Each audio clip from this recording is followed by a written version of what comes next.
Andrew Peeke with his first of the year. It went a long distance to find the back of the net. And yes, it's just, air quotes here, an empty net goal, but we know those empty net goals are important to seal the deal. And the Boston Bruins did just that against the New Jersey Devils. 4-1 the final. Big smiles from him and from the rest of the team as they win their second straight at the Garden.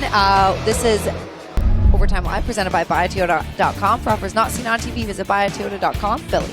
And Barry. And Barry. No, but you were about to say something, and I had to get that read in. Okay. But you know what else is important? Yes. That Andrew Peeke gets a goal. Yes. And you see the reaction of all the other guys, because that's how he probably is going to score more goals because he's going to be on the ice late in the game, defending, and he's the guy that does a lot of work that a lot of other guys don't want to do. He blocks a lot of shots. Yes. He boxes out. He does a lot of the dirty work down low. So the guys were really excited to see him get rewarded for his hard work. How about another complete game? That's what we talked about against St. Louis. Barry, you opened the pregame show with those thoughts about a total team effort. Same thing for tonight? No. Oh. Not as much. No, not as much. Okay. Bye-bye. I just thought I thought that I thought the PK was good. I thought goaltending was good. Yeah. We got but scoring remember from how different much places. time they spent in their own zone the first two periods. Okay, fine. Maybe how about an effort across the board? Maybe not effort. Yes. Okay, that's fine. That's better. We'll give you I'm that getting one. hot over here now. Yeah. I'm getting sweaty. Maybe I need to make more mistakes on air, and then I'll stay hot, and then I won't be complaining about the cold because I'm losing it right now. Listen, we talked. All right, you guys do the analysis. And we talked in pregame about Jersey being a desperate team after losing the 4, and they came out that way. And yes, the Bruins had played a good game against St. Louis, but Jersey's desperate, and they're a good hockey club, and they got some injuries as well. And they got guys fighting through just like the Bruins have. And they hung in there the first two periods, and a lot of that was Swayman. And luck. And a little bit of luck, a lot of pipes, but pipes were on both sides, right? Yeah, I agree. But we said after the second, they needed to have their best period. And they came out, and that was by far and away their best period. They had a good power play. Steve's bang one off the pipe as well, and they hung in there.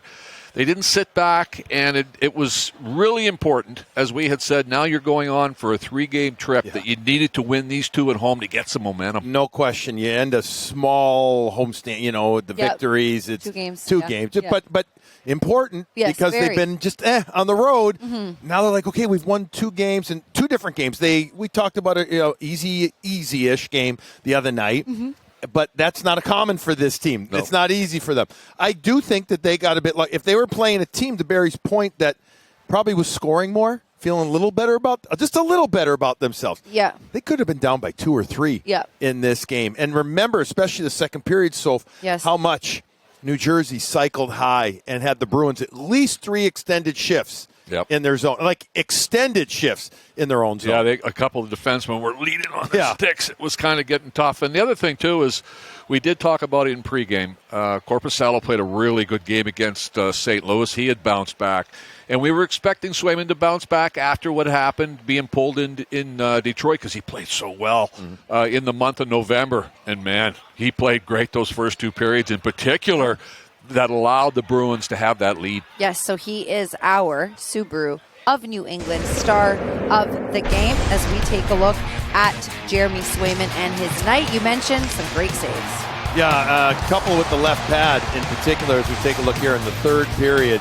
He comes up with, he had an early left pad, right? Just a beautiful one save there on Brown. First period, remember he had a left pad save too, coming down with the Palat, I think, coming down. It was just, he had the one little, I'll call it gaff, not even, it kind of burped up a rebound in the third period, and both of us like, whoa, we haven't seen that. And even Brick had said the same thing. All right, once again, our Subaru star of the game as we take a look at Jeremy Swayman. Over those 2 starts in Detroit, like we mentioned, he was pulled after allowing 5 goals on 23 shots and just 1 goal on 30 shots tonight for Jeremy, and some timely ones. Brick likes to say timely saves, and they were timely indeed. This goal by Casey Middlestat, this was really some pretty passing. Gorgeous. This is how you draw it up. This is how you, from start to finish. Inside ice, outside, and then this is a key play there by Arvidsson, recognizing that Detroit, I keep saying New Jersey Devils, get my D's mixed up. See, I screw up too all the time. Are you hot? Coming back to the middle. And he recognized that they're coming. See how hard they're coming back, Barry? Yeah. That opens up the ice for him, and then you get the triangle formation set up, and he goes to the right side, and then Zacha goes right back to the left. Yeah, it's a bad play for New Jersey, too, right there. They had a nice, simple 3-on-3, Billy, but they all gambled and went to the middle, left Zacha on a nice pass by Arvidsson, and he hits Middlestaff right there. But you see them come out of position, and they basically was a one-on-one. But this was so important because the Bruins had got some momentum a little bit off that power play they had. They were pressing. They weren't sitting back.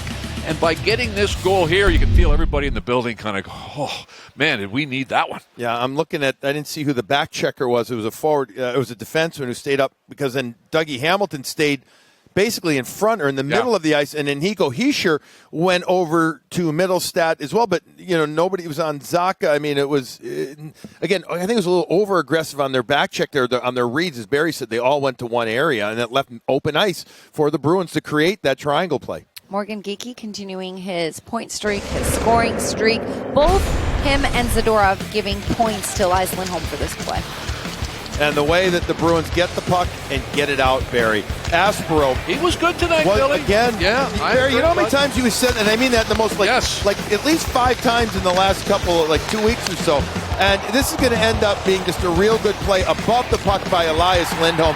But it's really generated by the breakout of Aspero, the puck placement by Stevenson, and the forecheck. And the forecheck. And then, of course, Lindholm freezes everybody as he looks at Al, and everyone thinks he's going to kind of release it, have a shot. And then he sees Geekie over there, and that puck does not stay on Geekie's stick very long, Mike. Oh, no. That is in the back of the net before anybody else can blink. And out quicker. Yep. That's the other thing. In and out in a nanosecond. I love that pass. That's just absolute knowledge of where everybody is on the ice. Something that it's hard to teach, but when you have it, it's just amazing. And in Geekie, you could tell Geekie and Zadorov both did the finger. You good. That was a good pass there. Impressive numbers, my friend, right here. Oh, my gosh. So, Yeah, 5 goals, 4 assists for 9 points in his last 5 games. A +5 rating, that's important as well. 2 power play points, 14 shots, and he is standing by with Razor. Morgan, huge win for you guys here at home. You're now 5-5 without Charlie McAvoy, 3-2 without David Pastrnak. Of course, you're not replacing those guys, but just talk about how much everybody stepped up in their absence. It's huge. Just that next man up mentality, I think, is a big one for us. And, our coaches are harping on that every night that, someone's got to step up. It's got to be somebody different. And, up and down the lineup, I think guys are doing that and just kind of playing their role. And you see the results we're getting.